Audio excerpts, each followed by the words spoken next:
UP city news, जुड़िए उत्तर प्रदेश से।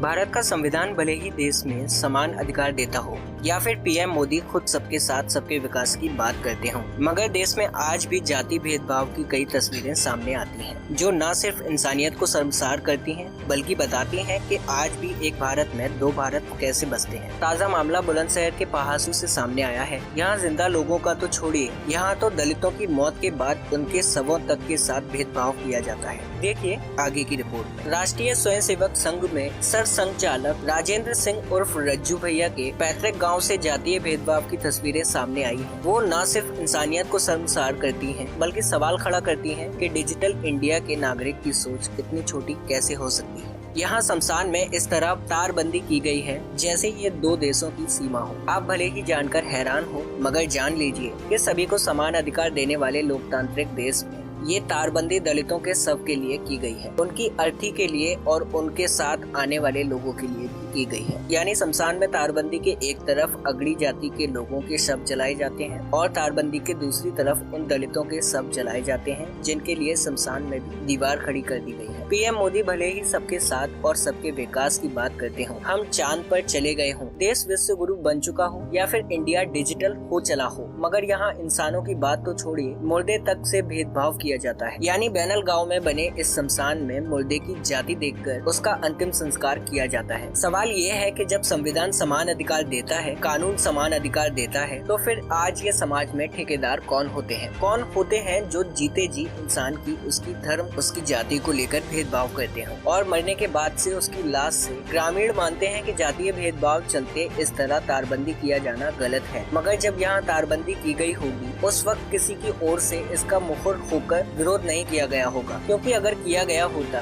तो बुलंदशहर के इस गांव में शायद ऐसी तस्वीर नहीं आती। आइए जानते हैं घनश्याम वर्मा वीडियो से। गांव बनेल का मामला है, ये दिखाई दे रहा है कि शमशान घाट में जो है और ये बताया जा रहा है कि यहाँ पर जो कार वो अलग अलग पार्ट में है। एक तरफ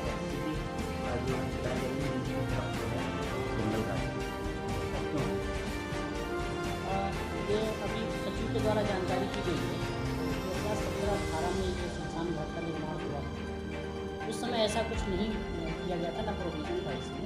अगर ऐसा किसी ने किया है, आपके द्वारा संज्ञान में लिया है, तो उसमें जांच करा करके नियमानुसार कार्रवाई करें। लोगों का सर ये कहना है कि प्रधान ने ऐसा किया है, क्या कार्रवाई प्रधान के खिलाफ?